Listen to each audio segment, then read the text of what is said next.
வணக்கம் நண்பர்களே.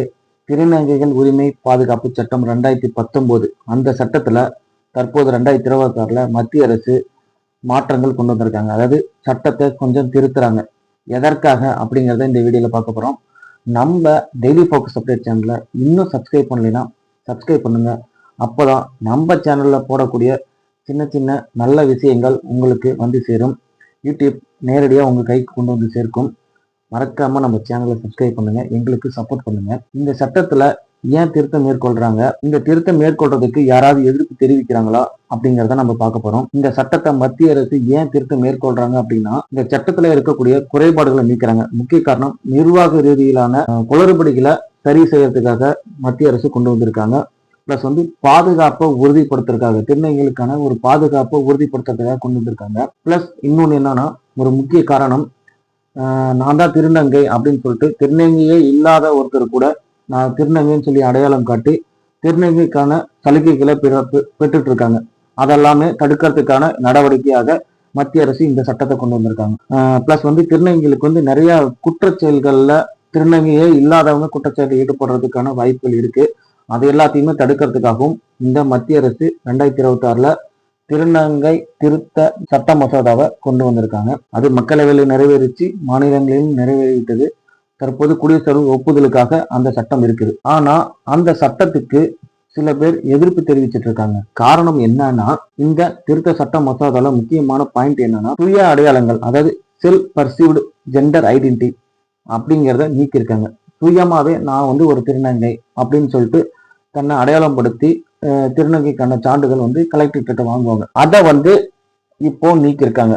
அதற்கு பதிலாக என்ன சொல்றாங்கன்னா, நான் ஒரு திருநங்கை அப்படின்னு சொல்லி மெடிக்கல் சர்டிபிகேட் வாங்கணும். அதாவது மருத்துவத்தை பரிசோதனை செய்து நான் மெடிக்கல் சர்டிபிகேட் வாங்கினாதான் நான் திருநங்கைன்னு சொல்லிட்டு கலெக்டர் கிட்ட சர்டிபிகேட் வாங்க முடியும் அப்படிங்கிற ஒரு விஷயத்த கொண்டு வந்திருக்காங்க. இது என்ன பண்ணுதுன்னா, திருநங்கைக்கு ஒரு வரையறையை கொண்டு வருது. அப்படின்னா திருநங்கை என்கிற ஒரு ஒரு கோடு, நான் திருநங்கைன்னு சொல்றதுக்கு என்னென்ன அடையாளங்கள் வேணும், குறிப்பிட்ட சமூக கலாச்சார அடையாளங்கள் சொல்லி சில பேரை மென்ஷன் பண்ணியிருக்காங்க திருநங்கைக்காக. என்னன்னா, கிண்ணர், ஹிஜிரா, அரவாணி, ஜோக்திரி, இந்த நாளைதான் திருநங்கைக்கான அடையாளமா சொல்லியிருக்காங்க, சமூக அடையாளமா.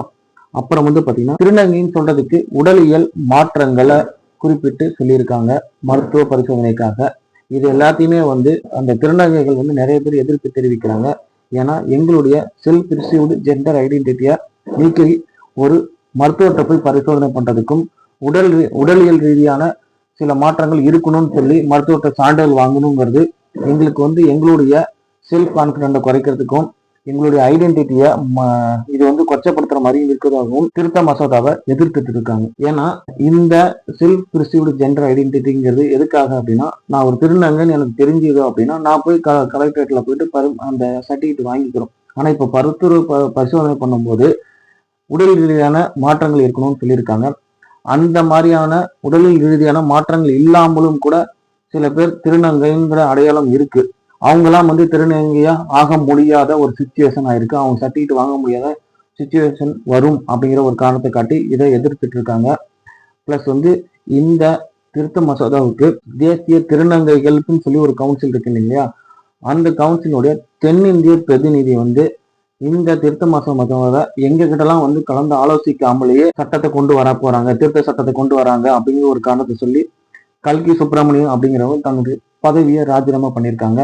அது மட்டும் இல்லாம வடகிழக்கு மண்டல பிரதிநிதி ரிதுபர்ணா நியோக் அப்படிங்கிறவங்களும் இந்த திருத்த சட்டம் மற்றதை எதிர்த்து தன்னுடைய பதவியை ராஜினாமா பண்ணியிருக்காங்க. இப்போ குடிசல் ஒப்புதல் இருக்கனால நிறைய பேர் எதிர்ப்பு தெரிவிக்கிறதுனால அடுத்து என்ன நடக்கும், மசோதாவுக்கு ஒப்புதல் கொடுக்குறாங்களா இல்ல குடிசல் வரை திருப்பி அனுப்ப போறாங்கிறது தெரியல. இல்ல நிறைய பேருடைய எதிர்ப்பை காரணமா கருதி இந்த மசோதாவில் ஏதேனும் திருத்தம் மேற்கொள்ள போறாங்களாங்கிறதும் இதுக்கு மேலதான் தெரிய வரும். சேனலை மறக்காம சப்போர்ட் பண்ணுங்க எங்களுக்கு. நன்றி.